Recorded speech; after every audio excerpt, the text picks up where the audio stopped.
EBL এর এনপিএলটা আমরা জানি অ্যারাউন্ড 3%। এটা প্রায় 2.2% আমরা নামাতে So, পেরেছি। এটা কিভাবে পসিবল? প্রথম হচ্ছে যে সিলেকশন অফ দ্য কাস্টমার, এই ব্যাপারে আমরা অনেক বেশি সচেতন। আমাদের এখানে মালিকরাই তারাই এমডি সিও হিসেবে বিভিন্ন অন্যান্য গুরুত্বপূর্ণ দায়িত্ব পালন করে। যারা প্রমোটার তারাই একদম ডে টু ডে অপারেশনে জড়িত থাকতে চায়, which is totally wrong and it will be disaster. Bank হোক নন ব্যাংক হোক, ম্যানেজমেন্ট যত স্ট্রং হবে, প্রফেশনাল হবে, তারাই কিন্তু সাস্টেন করবে। অন্য যে ব্যাংকে সমস্যা হয়েছে সেটা কি অনেক ক্ষেত্রে বোর্ডের কারণে? আপনি কি এই ওপিনিয়নের সঙ্গে একমত পোষণ করেন? সম্পূর্ণভাবে একমত। বোর্ড যদি ডিকটেট করা শুরু করে কি হবে না হবে, সে ব্যাংক ধ্বংস হবেই। ব্যাংকের বোর্ড মিটিং মানে আসলে লোন স্যাংশন বা রিশিউরিলিং। যদি ক্ষমতা থাকতো, আমি বোর্ডে লোন স্যাংশন করতে বন্ধ করে দিতাম। যে জমির দাম 10 কোটি টাকা, এটারে 50 কোটি 100 কোটি টাকা দেখায়া সে 70-80 কোটি টাকা লোন নিয়ে গেল। সরকার যদি প্রতি 3 বছর পর পর সারা বাংলাদেশের এলাকা ভিত্তিক একটা মৌজা ভ্যালু করতে পারতো, তাহলে এই ভ্যারিয়েন্সটা হতো না। জমির ভ্যালুর উপর বেস করে লোন দেওয়াটা অন্যায়, ভুল। As a banker most memorable কিছু এক্সপেরিয়েন্স। মজা করে আমি বলি যে ইস্টার্ন ব্যাংক হচ্ছে বাংলাদেশ ব্যাংকিং ইন্ডাস্ট্রির সিওদের স্কুল বা সাপ্লায়ার। এরকম কি মনে হয়েছিল যে চাকরিটা ছেড়ে দেই? কখনোই এরকম মনে হয়নি আচ্ছা যে আমি চাকরি ছেড়ে চলে যাবো। 2026টা আপনি কেমন দেখছেন? অর্থনীতিতে খুব একটা বেশি মোমেন্টাম যে আসবে 26 সালে, সেটা আমার মনে হয় না। সমৃদ্ধির এই অগ্রযাত্রায় ভালো রেখেছি গ্রাহককে, ভালো রেখেছি অর্থনীতিকে, ভালো রেখেছি বাংলাদেশকে। কারণ ভালো ব্যাংক মানেই যমুনা ব্যাংক।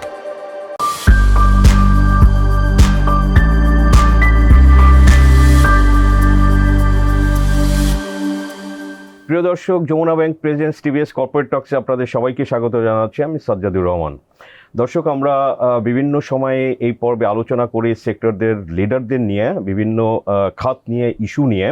তো আজকে আমরা আলোচনা করব বাংলাদেশের ব্যাংকিং খাত নিয়ে, এবং আমাদের সঙ্গে এমন একজন অতিথি আছেন যে বাংলাদেশের সবচেয়ে দীর্ঘ সময় একটি শীর্ষস্থানীয় ব্যাংকের নেতৃত্ব দিচ্ছেন, 18 বছরের বেশি এমডি হিসেবে দায়িত্ব পালন করছেন। সো দর্শক, তার সঙ্গে আমি নামটা পরে বলছি, আলোচনা করব। তো বাংলাদেশের আমরা জানি যে ব্যাংকিং খাতে অনেক রকমের চ্যালেঞ্জের মধ্যে যাচ্ছে। খেলাপি ঋণ, তারল্য সংকট, ইন্টারেস্ট রেট হাই, ডিমান্ড কমে যাওয়া। সো সেগুলো নিয়ে আসলে এর মধ্যে আমরা দেখছি যে কিছু ব্যাংক আসলে এক্সেপশনাল, এক্সট্রাঅর্ডিনারি। তারা আসলে বিভিন্ন চ্যালেঞ্জেসের মধ্যেও আমরা দেখি যে তারা খুব পারফর্ম করে। তো তার মধ্যে অন্যতম হচ্ছে ইস্টার্ন ব্যাংক লিমিটেড। আমরা জানি যে ইবিএল হিসেবে পরিচিত। সো ইবিএল এর নেতৃত্ব দিচ্ছেন গত 18 বছর ধরে এমডি হিসেবে মিস্টার আলী রেজা ইফতেখার। দর্শক, আমরা ইফতেখার ভাইকে পেয়েছি। আজকে আমরা আলোচনা করব বাংলাদেশের আসলে ব্যাংকিং খাত, এবং পার্টিকুলারলি ইস্টার্ন ব্যাংক, এবং আসলে তার আসলে এই যে দীর্ঘ সময় এই খাতের অভিজ্ঞতা, এগুলো নিয়ে আমরা আলোচনা করব এবং শেয়ার করব। সো ইফতেখার ভাই, আপনাকে স্বাগতম টিভিএসে। Thank you very much. Thanks for joining us. আমি জানি যে আপনি খুবই ব্যস্ত, অফিস ডেতে আসতে পেরেছেন, আমরা সেজন্য really grateful to you. So আমরা যদি শুরু করতে চাই যে জাস্ট একটা বছর গেল, আমরা দেখছি গত 2 বছর, তো 2-3 বছর এক ধরনের অস্থিরতা। বাট 2025 সালটা এর মধ্যে আপনাদের জন্য কেমন গেল ব্যাংক হিসেবে, সেক্টর হিসেবে এবং ইবিএল এর জন্য? আমি তাহলে একটু ইবিএল দিয়ে শুরু করি। প্রথমে ধন্যবাদ জানাই আমাকে এখানে আসার আমন্ত্রণ করার জন্য। আমাদের 2025 সালটা অনেকগুলি অনিশ্চয়তার ভিতরেও আমাদের মাশাআল্লাহ আমাদের রেজাল্ট খুব ভালো আসছে। যদিও এটা এখন অডিটেড না, ম্যানেজমেন্ট অ্যাকাউন্ট, কিন্তু আমরা যে সমস্ত জায়গায় আমরা যে ধরনের টার্গেট সেট করেছিলাম 25-এর প্রথম দিকে 24-25 সালের জন্য, সেগুলি আমরা অলমোস্ট প্রায় 97% আমরা অ্যাচিভ করেছি। আচ্ছা। সো সব দিকে চিন্তা করলে আমাদের 25 সালটা আমাদের ব্যাংকের জন্য ভালো হয়েছে। ইন্ডাস্ট্রির জন্য আমি বলবো যে আমাদের মতন আরও অনেকগুলি ব্যাংক যারা নাকি এই বছরে খুবই ভালো করেছে, চ্যালেঞ্জ হয়ে যাচ্ছিল সেটা হচ্ছে যে আপনি জানেন যে এই বছর অনেকগুলি ব্যাংক মার্জ হয়েছে। এই বছর অনেকগুলি বোর্ড রিকনস্টিটিউট হয়েছে, ম্যানেজমেন্ট চেঞ্জ হয়েছে, বাংলাদেশ ব্যাংকের পলিসি সাপোর্ট এসেছে। সো এই বছর কিন্তু অনেক কিছু হয়েছে। এনপিএলটা এই বছর আমরা যে জানতে পেরেছি সেটা হচ্ছে যে প্রায় গত বছর থেকে প্রায় 5% কম হয়েছে এবছর, মানে প্রায় 30% আসছে। যদিও এটা ইন্ডাস্ট্রিতে আসছে, যদিও এটা অনেক হাই, মানে এটা আসলে অ্যাকসেপ্টেবল লেভেল না। কারণ এবং আমরা আশা করছি যে আমাদের মাননীয় গভর্নর সাহেব বলছেন যে এটা জুনের ভিতরে এটা আরও 5% কমবে, মানে 25% আসবে। তো এইভাবে যদি মনে করেন আমরা একটা টার্গেট ঠিক করি ইন্ডাস্ট্রির জন্য, তাহলে হয়তো এই বছর শেষের দিকে এটা হয়তো 20-এ নামবে। Still is very high. আর ওই ব্যাঙ্কগুলি এখন একটু স্ট্রাগল করছে, যে ব্যাঙ্কগুলি আপনার মার্চ হলো, এবং আরও কিছু দুর্বল ব্যাঙ্কগুলি আছে যারা they are trying very hard, because now they have a new board and almost semi new management. তারাও বেশ উঠে পড়ে লেগেছে ব্যাঙ্কগুলির স্বাস্থ্য ঠিক করার জন্য। হয়তো এই বছরের শেষে গিয়ে আমরা আরও কিছু পজিটিভ রেজাল্ট পাবো যদি আদার জিনিসগুলো যদি স্টেবল থাকে। ওকে, আমরা আশা করি সেরকম। কিন্তু এই যে ইন্ডাস্ট্রির যে গড় এনপিএল আপনি বলছিলেন যে এটা 30% এখন, গ্র্যাজুয়ালি হয়তো কমবে, তো ইবিএল এর এনপিএলটা আমরা জানি অ্যারাউন্ড 3%। না, আমাদের আপনার শুনে খুশি হবেন, আমরা ডিসেম্বরে আনঅডিটেড, রাইট, এটা প্রায় 2.2% আমরা নামাতে পেরেছি। মানে অনেক কমেছে, মানে ইন্ডাস্ট্রির সাথে তো কম্পেয়ারেবলই না। হ্যাঁ, আমার গত বছর 3-এর উপরে ছিল, জি। আমরা এবার প্রায় হয়তো বা যদি সব ঠিকঠাক থাকে 2.25 এর মতন আমরা ক্লোজ করতে পারবো। এটা কিভাবে পসিবল আপনাদের এটা? বিকজ আমরা দেখেছি যে আপনারা যে লোন ইবিএল এর ফোকাসটা অনেকটা, যেটা সবার একটা ধারণা আছে যে কর্পোরেট লেন্ডিং ফোকাসড একটা ব্যাংক, তো যেখানে 500-1000 কোটি টাকার একটা লোন ব্যাড হলে আপনার হেলথ খারাপ হয়ে যেতে পারে। আপনি কিভাবে এটা মেনটেন করেছেন? এই জিনিসটা আমাকে প্রায় মানুষকে আমাকে জিজ্ঞেস করে। ইস্যুটা হচ্ছে কি যে হ্যাঁ, আমরা mainly corporate led bank, but আমাদের retail is also very strong. SME তো আমরা প্রেজেন্স আমাদের আছে মডারেটলি। আসলে এনপিএলটা শুধুমাত্র একটা বিষয়ের উপর নির্ভর করে না। আমরা প্রথম হচ্ছে যে সিলেকশন অফ দি কাস্টমার, এই ব্যাপারে আমরা অনেক বেশি সচেতন। আমরা কিন্তু মানে শুধুমাত্র বই বড় করার জন্য যে অনবোর্ড করতে হবে এই প্রিন্সিপাল আমরা বিশ্বাস করি না। এটা হচ্ছে প্রথম যে ক্লায়েন্ট সিলেকশনটা সবচেয়ে ইম্পর্টেন্ট। আর একটা হচ্ছে যে যারা এই অ্যানালিসিসটা করে, যারা এটাকে দেখে যে এই প্রজেক্টটা ঠিক কিনা, তারা ভেরি মাচ ওয়েল ট্রেন্ড, এবং এখানে আমাদের ব্যাংকের একটা বিরাট ফোকাস থাকে। এর পরের পার্টটা আমি মনে করি আমাদের ওভারঅল দেশে একটু উইক আছে, আমার ব্যক্তিগত মত, সেটা হচ্ছে মনিটরিংটা। সো আমরা যদি selection of customer and analysis of the project এবং মনিটরিংটা, মানে ক্যাশ ফ্লোটা মনিটরিংটা, আমাদের টাকা নিয়ে কাস্টমার কি করছে, আর কাস্টমার যেই জিনিসটা ব্যবসা করে টাকাটা আমার কাছে যথাসময়ে ফেরত আসছে কিনা, আমরা যদি এটা মনিটর করতে পারি তাহলে যে কোনো ব্যাংকের এনপিএল করতে বাধ্য। আমাদের উইকনেসটা আমাদের, মানে আমি বলছি যে ইন্ডাস্ট্রি উইকনেসটা হচ্ছে যে আমরা অনেক সময় আমরা যে টাকাটা দেই ওটা ট্র্যাক করি না কোন জায়গায় টাকাটা যাচ্ছে, ফান্ড ডাইভার্সন হচ্ছে কিনা, এটা একটা রিস্ক। বাট পরবর্তী রিস্কটা অনেক বেশি ভয়াবহ, সেটা হচ্ছে যে হয়তো ব্যবসা হচ্ছে কিন্তু সঠিক সময় টাকাটা আমাদের কাছে ফেরত আসছে না, টাকাটা ডাইভার্সন হয়ে চলে যাচ্ছে অন্য একটি খাতে, অন্য একটি আনপ্রোডাক্টিভ খাতে, যার ফলে ব্যাঙ্কগুলির এনপিএল এরকম। তবে ওভারঅল এনপিএল কিন্তু খারাপ হয় 3টা কারণেই। একটা হচ্ছে সিলেকশন অফ দ্য কাস্টমার, আর একটা হচ্ছে যে ভেরি উইক অ্যানালাইসিস, অথবা কোনো অ্যানালাইসিস নাই, কোনো নির্দেশে লোন দেওয়া হচ্ছে, আর একটা হচ্ছে কোনো মনিটরিং নাই। এই জন্যই কিন্তু আজকে ব্যাংকের এই অবস্থা। সুতরাং আমাদের ব্যাংক প্রথম থেকে, আমি আমার জন্য বলবো না, ইস্টার্ন ব্যাংকের একদম জন্মলগ্ন থেকে এই তিনটা স্টেজের উপরে সবচেয়ে বেশি জোর দেওয়া হয়েছে। আচ্ছা, এই ক্লায়েন্ট সিলেকশন ক্ষেত্রে এটা আপনারা আসলে কি দেখেন? 2-3টা জাস্ট মেজর পয়েন্ট। আমরা দেখি আসলে যে শুধুমাত্র ইন্ডাস্ট্রি লিডার হলেই কিন্তু ভালো কাস্টমার হয় এমন কোনো কথা নাই। হ্যাঁ, অনেক হয়তো বলে যে চিন্তা করে যে ঠিক আছে আমরা টপ 10-এ ব্যবসা করব, কিন্তু 11 নম্বর কাস্টমার যে খারাপ তা কিন্তু না। অনেক সময় মিডিয়াম টু লার্জ কাস্টমার অনেক ভালো আছে। আমরা আসলে চিন্তা করি যে আমরা তাদেরকে অ্যাপ্রোচ করার আগে আমরা তাদের উপরে একটা অ্যানালাইসিস করি যে এই কাস্টমারটা কেমন। সেটা এখন 1 নম্বর কাস্টমার নাও হতে পারে। হ্যাঁ, মানে বড়ই যে সবসময় ভালো হবে এমন কোনো কথা নাই। হ্যাঁ, একটা ইন্ডাস্ট্রিতে 1 নম্বর থেকে 15 নম্বর যদি আমরা লিস্ট তৈরি করি, সেখানে দেখা যাবে যে ওভারঅল ম্যানেজমেন্ট, ফিনান্সিয়াল ডিসিপ্লিন হয়তো 7 নম্বর কোম্পানিটা ভালো। সো আমরা ওইদিকে যাব, আমরা হয়তো 1 নম্বরে যাব না। সো ওই অ্যানালাইসিসটা আমরা দেখি যে অ্যাকচুয়ালি কোম্পানির স্ট্রেংথটা কীরকম, বোধ ম্যানেজমেন্ট স্ট্রেংথটা কীরকম, বিজনেস স্ট্রেংথটা কীরকম, এবং ফিনান্সিয়াল স্ট্রেংথটা কীরকম। ম্যানেজমেন্টে আমি ইচ্ছা করে কেন বললাম যে আমাদের কিন্তু সাজার এখন অনেক গ্রুপে সেকেন্ড জেনারেশন আসছে, বা তারা দে আর কামিং। সো এটা কিন্তু একটা আমাদের লক্ষণীয় বিষয়, কারণ ওই জেনারেশন তো চলে যাবে, তাই না? তো তাহলে এত বড় সাম্রাজ্য দেখবে কে? সো এখন তুমি হয়তো 1 নম্বর হয়েছো, বাট তোমার কোনো সাকসেশন প্ল্যান নাই, তোমার কোনো ম্যানেজমেন্ট তুমি তৈরি করতে পারো না, তাহলে এই কোম্পানি দাঁড়াতে পারবে না, থাকতে পারবে না। সো আমাদের তখন কিন্তু ওই সবচেয়ে বড় নিতে হবে এমন কথা নাই, সবচেয়ে ভালো নিতে হবে আমাদেরকে, ওই জায়গাটা আমরা বেশি ফোকাস করি। এই যে সেকেন্ড জেনারেশনের কথা বললেন এবং আপনি 3 দশকের উপরেই আসলে কাজ করছেন ব্যাংকিং সেক্টরে, বাংলাদেশের সেকেন্ড জেনারেশন তাদের ব্যাপারে আপনার অবজারভেশন কি? তাদের অনেক জায়গায় তো তারা টেক ওভার করেছে অলরেডি, অনেক বাংলাদেশের কোনো বড় বড় গ্রুপে second generation are very successful, কিছু কিছু গ্রুপে তারা মাত্র জয়েন করছে। সো এটার ব্যাপারে আমরা এখনও আমি কিছু বলতে চাই না। অনেক গ্রুপে তাদের একটা হিউজ সাকসেশন গ্যাপ আছে।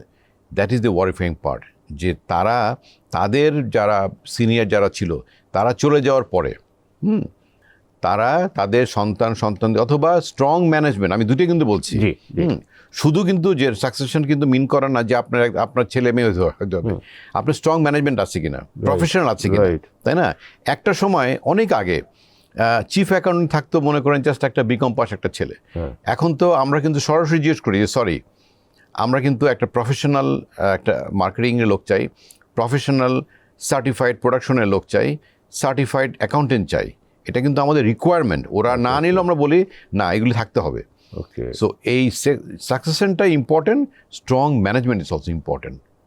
রাইট। অনেক সময় এই তো ম্যানেজমেন্টের প্রসঙ্গে বলি যে আমাদের এখানে মালিকরাই আসলে তার সেকেন্ড জেনারেশন হোক বা তারা হোক, তারাই এমডি সিও হিসেবে বিভিন্ন বা অন্যান্য গুরুত্বপূর্ণ দায়িত্ব পালন করে। প্রফেশনালসদের অনেক ক্ষেত্রেই আমরা এই অভাবটা দেখি। আপনি কি একজন টপ ব্যাংকার হিসেবে আপনি এটা ফিল করেন? এটা বড় বড় গ্রুপে ওটা আমরা দেখে থাকি। এইটা আমাদের বিরাট উইকনেস সোসাইটিতে। আপনি দেখবেন যারা প্রমোটার তারাই একদম ডে টু ডে অপারেশনের সাথে জড়িত থাকতে চায়, which is totally wrong and it will be disaster. হ্যাঁ, আপনি যদি বড় বড় কোম্পানি দেখেন, আমাদের পার্শ্ববর্তী দেখতে পারেন যে তারা কিন্তু প্রফেশনাল লোকদের চালায়। আমি আপনার কোম্পানির কথা বলি, আপনার কোম্পানি নিশ্চয়ই প্রমোটার আছে, আপনার প্রমোটার আজকে আমার পাশে বসে নাই কেন? বিকজ তার তো এটা কাজ না। সে হচ্ছে একটা এন্টারপ্রেনার, সে একটা প্রমোটার, সে একটা পর একটা ইন্ডাস্ট্রি তৈরি করবে, সে আরো বিজনেস করবে, সে তার ব্যবসা বড় করবে। কিন্তু ব্যবসা প্রতিদিন কিভাবে চলবে সেটা একটা প্যারামিটার থাকতে পারে, কিন্তু ডে টু ডে তারা তো এটা করতে পারে না। তো আমাদের এখানে জিনিসটা কিন্তু এখনও আছে। এই জন্য বললাম যে ম্যানেজমেন্টটাকে, যেই কোম্পানি সেটা ব্যাংক হোক নন ব্যাংক হোক, ম্যানেজমেন্ট যত স্ট্রং হবে, প্রফেশনাল হবে, বিজনেস আকুমেন্ট যাদের সবচেয়ে ভালো হবে, সেই কোম্পানিগুলি দেখবেন তারাই কিন্তু সাস্টেন করবে। হয়তো শুরু করতে পারে বড় করে, বা রাখতে পারবে না। রাইট। ব্যাংকের জন্য একই ঘটনা। জি থেকে ভাই, আপনি ইবিএল এ জয়েন করেছেন 2004 সালে। 2004, জি। তার আগে আপনি আরও অন্য ব্যাংকে ছিলেন, স্ট্যান্ড চার্টেও ছিলেন আপনি। তারপরে হচ্ছে আপনি ইবিএল এ এমডি হন হচ্ছে 2007 সালে। 2007, জি।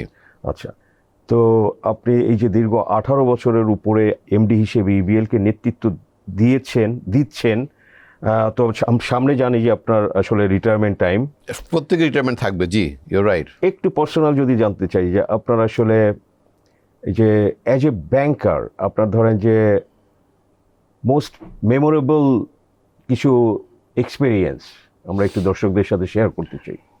যেহেতু একটা দীর্ঘ সময় আমি এই ব্যাংকে পাস করেছি, প্রায় আমি যদি জয়েন 2004-এ, তার মানে আমি 22 বছর এই ব্যাংকে কাজ করছি।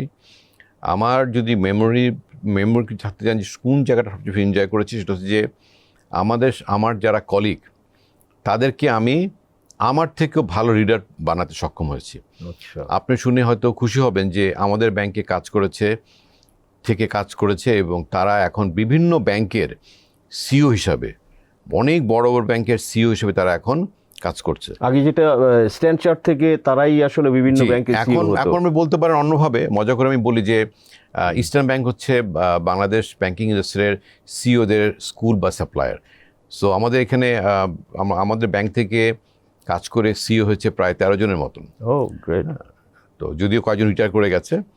আমার মনে হয় আমাকে জিজ্ঞেস করা হয় সবচেয়ে বেশি সাকসেসফুল আমার লাইফে কি এই ব্যাংকে, যে আমি অনেক ভালো ব্যাংকার আমার সাথে কাজ করেছে, এবং এই ব্যাপারে আমি একটু গর্ববোধ করি। এবং আমার মনে হয় ভবিষ্যতেও ইস্টার্ন ব্যাংক আরও অনেক সিও তৈরি করবে।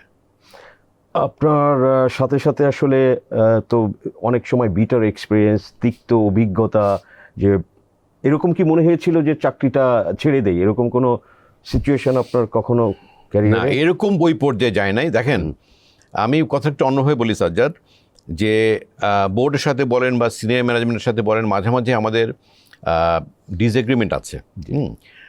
ডিসএগ্রিমেন্ট থাকাটা আমি মনে করি ভেরি হেলদি। আর যেহেতু আমি একটু বেশি স্পষ্টবাদী, আমার সাথে বোর্ডের অনেক ব্যাপার ডিসএগ্রিমেন্ট হয়, কিন্তু ডিসএগ্রিমেন্টটা আলটিমেটলি কিন্তু ব্যাংকের ভালোর জন্য হয়েছে। কারণ যখন আলোচনা হয়, যখন একজনকে চ্যালেঞ্জ করে বা কাউন্টার লজিক দেয়, তার ফল কিন্তু বেটার হয়, রেদার দেন যে কোনো কিছু শুনবো না, কোনো কিছু আমার কথা কেউ শুনবে না, আমি কারণ শুনবো না, আমি একভাবে চালিয়ে যাব, এটাও আবার ঠিক না। সো আমার ম্যানেজমেন্টের সাথে আমার প্রচুর ইন্টারাকশন হয়, আমার ম্যানেজমেন্ট টিমের সাথে, আমার বোর্ডের সাথে আমার প্রচুর ইন্টারাকশন হয় বোর্ডে। সো এই দুইটার সমন্বয়ে আমি মনে করি ব্যাংকটা আসলে এরকম জায়গায় আসতে পারছে। সো বিটার এক্সপিরিয়েন্স হয়নি, কিন্তু কোনো আর কখনোই এরকম মনে হয়নি আচ্ছা যে আমি চাকরি ছেড়ে চলে যাবো। আমি মনে করি যদি কোনো জায়গায় আমার ভুল হয় আমরা শুধরাবো, আর যদি মনে করি অপরচুনিটি আছে কিন্তু নিতে পারছি না, অপরচুনিটি নেওয়ার জন্য চেষ্টা করব। আপনার আমরা দেখেছি যে এই যে আপনার বাংলাদেশে গত 15-20 বছর ব্যাংকিং সেক্টরে যে ধরনের অনেক স্ক্যাম ঘটেছে, ফ্রডের অ্যাক্টিভিটিস, তো এটা আপনার তো এটা অনেকে বলে থাকে যে ব্যাংকের বোর্ড আসলে ভালো, সে ম্যানেজমেন্টকে প্রফেশনালি কাজ করতে দেয়। তো সেটা কিন্তু আমরা দেখি আপনি ইবিএল এর ক্ষেত্রে বা ধরেন যে ব্র্যাকের ক্ষেত্রে বা সিটি ব্যাংক, যারা আসলে ভালো করছে এই অনেক চ্যালেঞ্জের মধ্যেও তারা ভালো করছে। তো আপনি ধরেন যে বোর্ডের এই যে ম্যানেজমেন্টকে দায়িত্ব দিয়ে দেওয়া প্রফেশনালসদের হাতে, এবং বোর্ড তার কাজটা আলাদাভাবে করা, এবং অন্য যে ব্যাংকে সমস্যা হয়েছে তো সেটা কি অনেক ক্ষেত্রে বোর্ডের কারণে, আপনি কি এই ওপিনিয়নের সঙ্গে একমত পোষণ করেন? সম্পূর্ণভাবে একমত।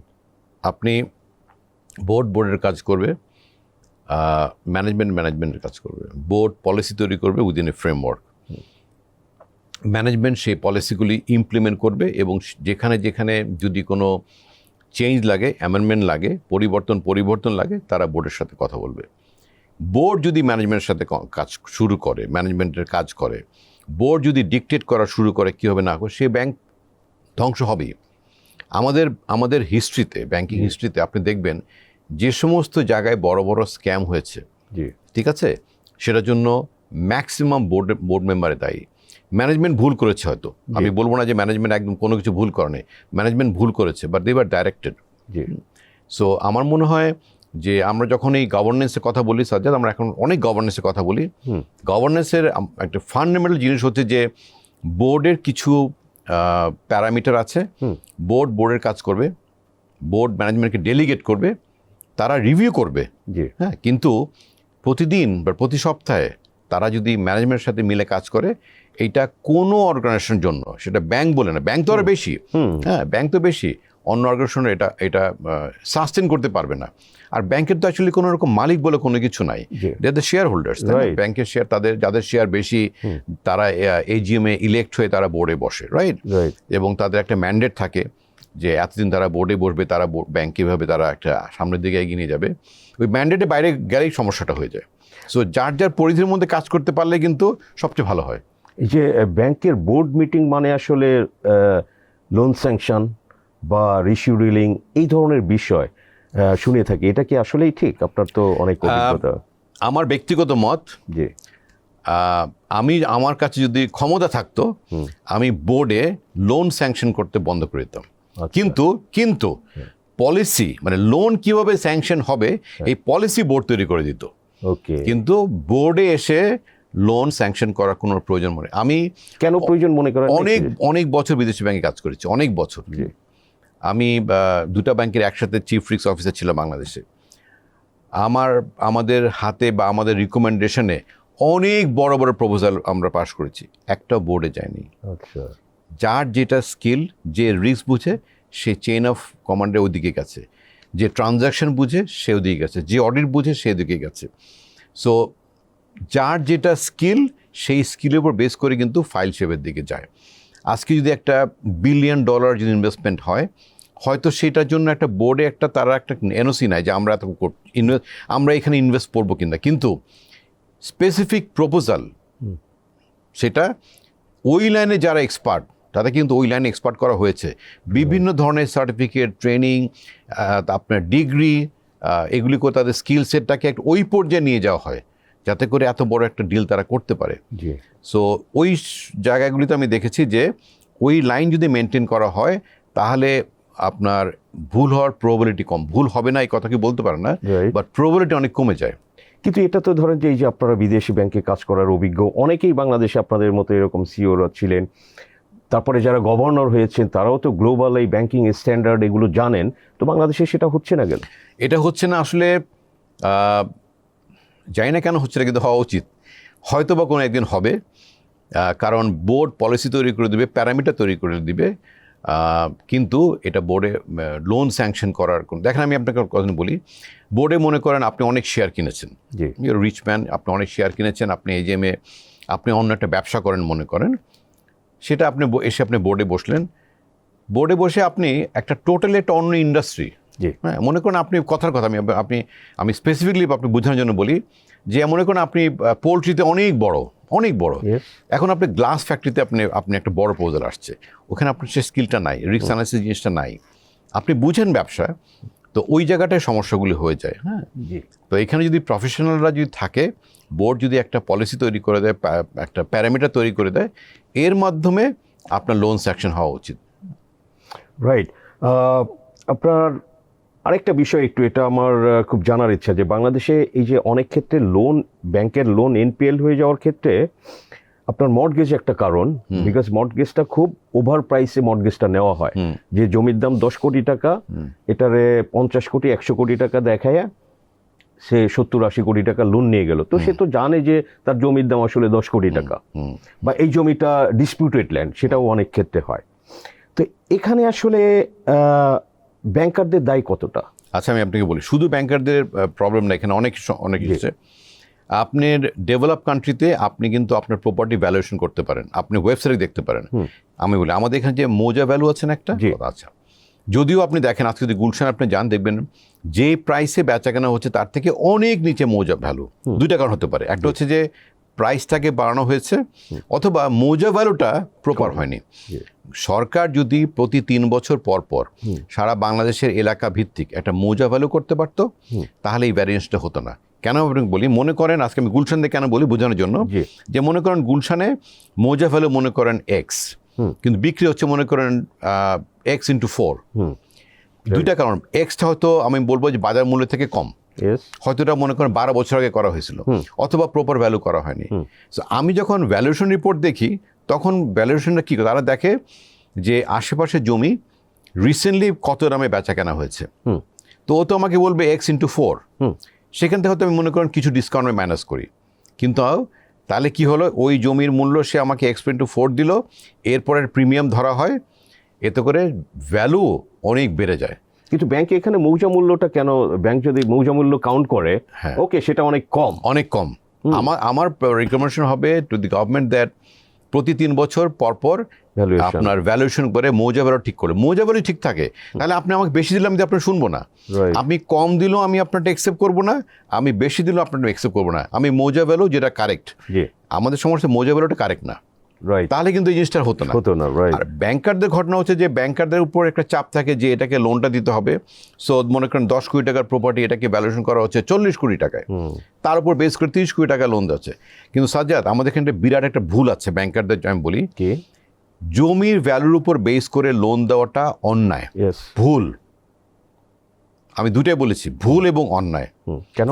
কারণ লোন আপনি দিবেন বিজনেসের উপরে, ক্যাশ ফ্লোর উপরে, আপনার ক্যাশ ফ্লোর উপরে, আপনার ব্যবসা কত টাকা চায়, জমির মূল্য কত, এরপর লোন হতে পারে না। লোন সিকিউরিটি হবে আপনার অ্যাজ এ কোলাটারাল, বিপদে যদি কোনো কিছু হয় আপনি you can reach the collateral, that is the purpose. The collateral value has nothing to do with your limit. কিন্তু বাংলাদেশের ব্যাংকগুলোতে এটাই করে, ইটস এ রং থিং। এই জন্য আজকে আমাদের এনপিএল 35%। আমি ইস্টার্ন ব্যাংক এবং ইস্টার্ন ব্যাংকের মতন অন্যান্য যারা ভালো ব্যাংক আপনি দেখেন, যাদের এনপিএল সবাই 3-এর নিচে, আমি দেখেন আমার সাথে তাদের কথা মানে কম করে হলো 95% মিলবে, কারণ জমির উপর বেস ভ্যালু বের করে লোন হতে পারে না। আপনার প্রপার্টি হচ্ছে 100 কোটি টাকা, আপনার ব্যবসা হচ্ছে 20 কোটি টাকা, আমি আপনাকে 90 কোটি টাকা কেন দিব? আমি দিব আপনার ব্যবসার জন্য কত টাকা দরকার, সেটার জন্য আপনার সেলস আছে, আপনার অ্যাকাউন্ট রিসিভেবলস আছে, পেয়েবল আছে, ওয়ার্কিং ক্যাপিটাল রিকোয়ারমেন্ট আছে, মেশিন ইনভোর্ট করবেন কিনা, সেই মেশিনের আউটপুট কী হবে, সব অ্যানালিসিস করা সম্ভব। সো জমির ভ্যালু দরকার, জমিটা দরকার, কিন্তু এর উপর বেস করে লিমিট কখনো সেট হয় না। এটা একটা সিকিউরিটি, ফিউচার যে কোনো একটা সিকিউরিটি রিস্কের জন্য, জি রিস্ক কভারেজ। জি অ্যাবসলিউটলি রাইট। তো এখানে কি এই যে এইভাবে ব্যাংকিং করা, এটা কি সেন্ট্রাল ব্যাংক কি কোনো ধরনের গাইডলাইন এরকমের এই বিষয়ে তারা কি বলে? সেন্ট্রাল ব্যাংক কখনোই বলে নাই আমাদেরকে যে জমির মূল্যের উপর বেস করে লিমিট দিবেন আপনি। সেন্ট্রাল ব্যাংক বলেছে যে কিছু মর্টগেজ, আপনার সিকিউর মর্টগেজ থাকা দরকার। আমি মনে করি মর্টগেজ থাকা দরকার। আমাদের যে এখন যে অবস্থা, মর্টগেজ থাকতে হবে, কারণ আমার এই লোনটার এগেনস্টে আমার অ্যাসেটটা কি, in case of any default আমার তো একটা ফল ব্যাক থাকতে হবে। সো মর্টগেজ দরকার। বাট আমি যারা বলার চেষ্টা করছি সেটা যে মর্টগেজ ভ্যালুর উপরে, সিকিউরিটি ভ্যালুর উপর লিমিট হতে পারে না। লিমিট হবে আপনার ব্যবসার জন্য কত টাকা দরকার। আচ্ছা, আপনি একজন লিডিং ব্যাংকার হিসেবে আপনার কাছে একটা প্রশ্ন করতে চাই যে ধরেন যে 2022 সালের ওই যে ইউক্রেন রাশিয়া যুদ্ধের পরে এক্সচেঞ্জ রেট আমরা দেখলাম যে টাকা খুব 40%-এর মতো ডিভ্যালু হলো, 85 থেকে 120-22 টাকা চলে আসলো। তো সেখানে অনেক ব্যবসায়ী, যেটা তারা বলে যে তারা তো মাল ইম্পোর্ট করে এনে গুডস বিক্রি করে দিয়েছে ওই 86 টাকা ডলার রেটে, কিন্তু সে যখন 6 মাস 8 মাস পরে ব্যাংকে পে করতে গিয়েছে তখন তো তার এটা 110, 15, 20 টাকা দিতে হয়েছে। তো যারা বড় স্কেলে কাজ করে, তো কারো কারো ওই ধাক্কাতে 200-500 কোটি টাকাও লস হয়ে গেছে। জি, তো এটা ধরেন যে মানে আনলেস ভেরি বিগ, একটা মিড লেভেলেরও তো কোম্পানি 200-500 কোটি টাকা মেক আপ করা ভেরি ডিফিকাল্ট। তো অনেক বিজনেসেস তারা বলে যে আসলে তারা এই রিয়েল প্রবলেমটা ফেস করেছে, যেটা আসলে আমাদের দেশের পলিসি মেকাররা, ব্যাংকাররা, সেন্ট্রাল ব্যাংকাররা জিনিসটা কনসিডার করছে না। What is it? প্রথম কথা যে ব্যবসায়ী যে জিনিসটা ক্লেম করেছে, বলেছে, এটা দে আর কারেক্ট। ঘটনা তো সত্যি, এটা তো আমার লুকানোর কিছু নাই। 86 টাকাটা 122 টাকা, 20 টাকা তো গিয়েছে। সো তাদের একটা বিরাট অ্যাডজাস্টমেন্ট হয়েছে। আমরা যে কাজটা করেছি, আমি ঠিক জানি না অন্য ব্যাংক কিছু করেছে কিনা, আমরা আমাদের যে সমস্ত কাস্টমাররা এই পর্যায়ে আসছে তাদেরকে আমরা সম্পূর্ণভাবে কমফোর্ট দিতে না পারলেও আমরা অনেকখানে তাদের লিমিট অ্যাডজাস্ট করেছি। ওকে, যে আগে সে 86 টাকা দিয়ে 10টা মাল আনতে পারতো, এখন সে 10টা মাল আনার জন্য তাকে 122 টাকা দিতে হচ্ছে। তাহলে যে তার যে এক্সিস্টিং লিমিট সেটা বাড়ানো উচিত, তা নাহলে তো আমি ধরে রাখতে পারবো না। এই জন্য আমি বারবার বলছি যে ব্যবসার কত টাকা চায় ওইভাবে লিমিট সেট করা উচিত। সো আমার মনে হয় আমি যতটুকু শুনেছি যে আমাদের মতন আরও অনেক ব্যাংক তারা কিন্তু সেই জিনিসটা অ্যাডজাস্ট করেছে, এবং অ্যাডজাস্ট করা দরকার, কারণ এটা একটা জেনুইন প্রবলেম হয়েছে, তাই না? এটা তো কেউ ইচ্ছা করে সেই লোকটা এই কাজটা করেনি। সো এই জায়গাটায় এইসব জায়গায় ব্যাংকের সাপোর্ট দেওয়া দরকার। আমি এটা মনে করি যে যেখানে এই জিনিসগুলি প্রকৃত সত্য ঘটনাগুলি ঘটেছে সেই জায়গায় ব্যাংকগুলিকে এগিয়ে আসা উচিত, কাস্টমারকে ক্যালকুলেটিভ ওয়েতে তাদেরকে সাপোর্ট করা দরকার। আপনার এই যে 3 দশকের উপরে এই ব্যাংকিং সেক্টরের অভিজ্ঞতা, অনেক বছর নেতৃত্ব দিচ্ছেন, যে একটু যদি সেন্ট্রাল ব্যাংকের আপনার তার রোল, বিকজ অনেক কিছু ঘটছে সবসময়, সো সেন্ট্রাল ব্যাংকের যে আপনি ধরেন যে অনেক সময় মনিটরিং, সব কিছুর ক্ষেত্রে ওভারসাইটের ক্ষেত্রে তাদের একটা তো রোল আছে, রেগুলেটর, তো আপনার কি অবজারভেশন তাদের ব্যাপারে? আমার প্রথম অবজারভেশন হচ্ছে যে সেন্ট্রাল ব্যাংকের স্বায়ত্তশাসিত হওয়া উচিত, এটা প্রথম হওয়া উচিত। আপনি যদি একজনের কাছ থেকে যদি একটা সত্যি সত্যি ফ্রুটফুল কোনো কিছু চান, তাকে আপনি ইন্ডিপেন্ডেন্স দিতে হবে। ইন্ডিপেন্ডেন্স দিলেই কি হবে? আপনি তো দিলে হবে না। আমি বলবো যে স্টেপ প্রথম হচ্ছে সেন্ট্রাল ব্যাংককে একটা স্বায়ত্তশাসিত সংস্থা হিসাবে তাদেরকে স্বীকৃতি প্রদান করা, সো দ্যাট তারা ইন্ডিপেন্ডেন্ট হতে পারে। এটা হচ্ছে প্রথমটা। এরপরেও অফকোর্স সেন্ট্রাল ব্যাংকের কিছু মনিটরিং, অ্যাকাউন্টেন্ট যারা ছিল, সিএ ফার্ম, তাদের কিছু উইকনেস, রেটিং এজেন্সির কিছু উইকনেস, ভ্যালুয়েশন যারা করে তাদের উইকনেস। সো এই কিছু কিছু উইকনেসগুলির সমন্বয়ে আমাদের ইন্ডাস্ট্রিতে কিছুটা ইম্প্যাক্ট হয়েছে। সো সেগুলি কিন্তু এখন আবার একটু আস্তে আস্তে কারেক্টিভ হচ্ছে। উই ক্যান সি দ্যাট ওই কারেক্টিভ মেজারগুলি আস্তে আস্তে আসছে। এখন আপনার সেন্ট্রাল ব্যাংকের মনিটরিংটা আগের থেকে জোরদার, সিএ ফার্মগুলি আগের থেকে সিরিয়াস, রেটিং এজেন্সিগুলি তারা একটু আগের থেকে কনজারভেটিভ। সো আমরা গত 1-1.5 বছরের মধ্যে দেখেছি যে এই জায়গাগুলিতে you can see the improvement is going on. So ওই ইন্ডিপেন্ডেন্স যদি থাকে তাহলে দেখবেন যে তাদের মধ্যে একটা অ্যাকাউন্টেবিলিটি আসে। তাহলে হবে মনে করবে, ওরা মনে হচ্ছে ঠিক আছে আমার কাজ আমি করলাম, আমার তো একজন আপনি সিএ ফার্ম বা credit trading agency triple A rated, অথচ আমরা তো দেখি পরে এটার হচ্ছে 80-90% ওর এনপিএল ব্যাংকের ক্ষেত্রে। জি জি জি। তো এটা তো লাইবেল হওয়া উচিত এদের ক্ষেত্রে। অফকোর্স, আমি এই জন্য বললাম যে এই চার্ট শুধুমাত্র প্রত্যেকের একটু একটু করে যদি আপনার উইকনেস থাকে, সে 4টা উইকনেস যখন জোড়া দিবেন তখন অনেক বড় উইকনেস হয়ে যায়। সো এইগুলি ছিল। তবে আমি গত 1-1.5 বছর আমি দেখেছি যে এই প্রত্যেকটা জায়গায় আপনার ইমপ্রুভমেন্ট হচ্ছে। মানে এই সংস্থাগুলি এখন একটু আমি বলবো যে তাদের রেসপন্সিবিলিটি, অ্যাকাউন্টেবিলিটি আগের থেকে অনেক বেশি বেড়েছে। পজিটিভ খবর, এটা নিশ্চয়ই দর্শকরা শুনে খুশি হবেন যে এগুলো ইমপ্রুভ হচ্ছে। সো ইফতেখার ভাই, আমরা আলোচনা একদম শেষের দিকে।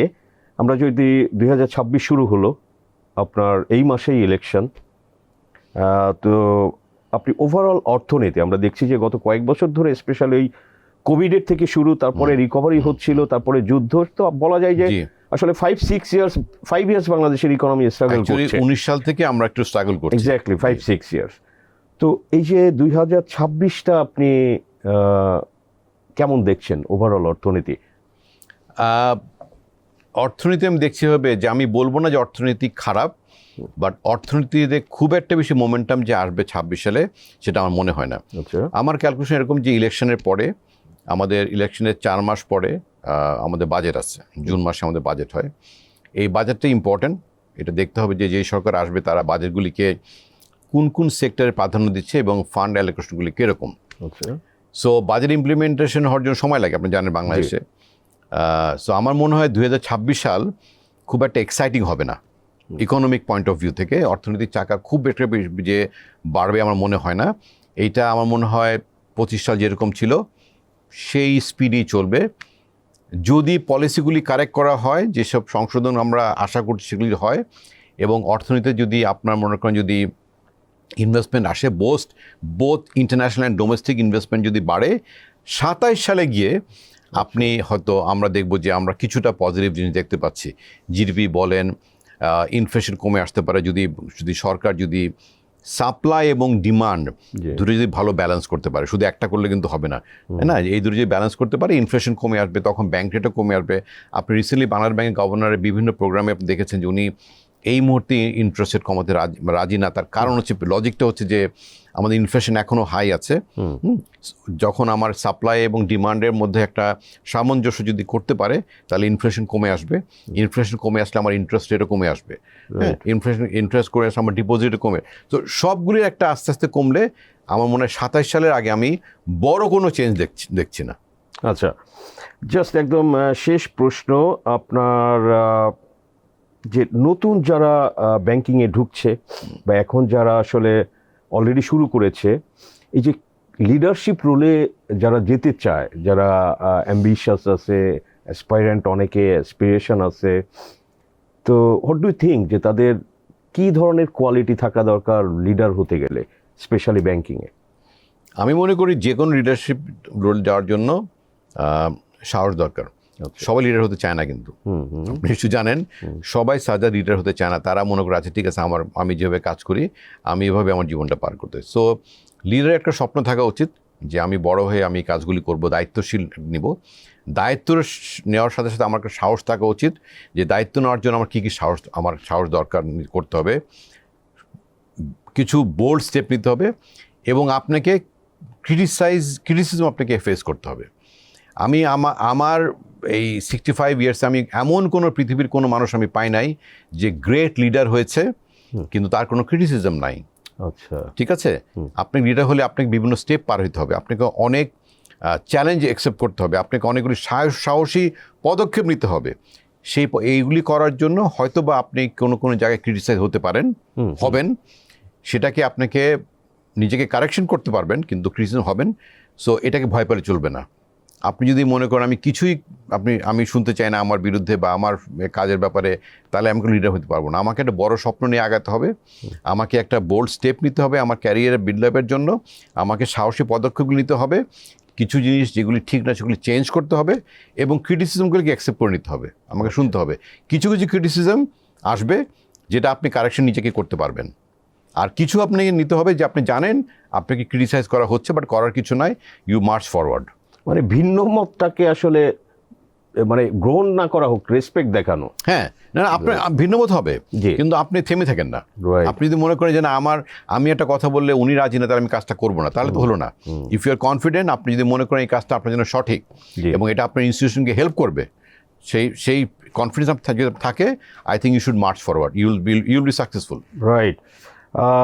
ইফতেখার ভাই, আপনাকে অসংখ্য ধন্যবাদ। কিন্তু যাওয়ার আগে একটু জানতে চাই, আপনি এপ্রিলেই রিটায়ার করছেন জি। দীর্ঘ ক্যারিয়ার শেষে, তো অবসরে আপনার কি ধরনের পরিকল্পনা সময় কাটানোর কি ভেবেছেন? সত্যি কথা কি, আমি এখন পর্যন্ত ফিক্স করিনি, তবে আমার ইচ্ছা যে যেহেতু আমি প্রায় 41 বছর ব্যাংকিং ইন্ডাস্ট্রিতেই ছিলাম, আমি ব্যাংকিং ইন্ডাস্ট্রির সাথেই কোনো না কোনোভাবে থাকবো।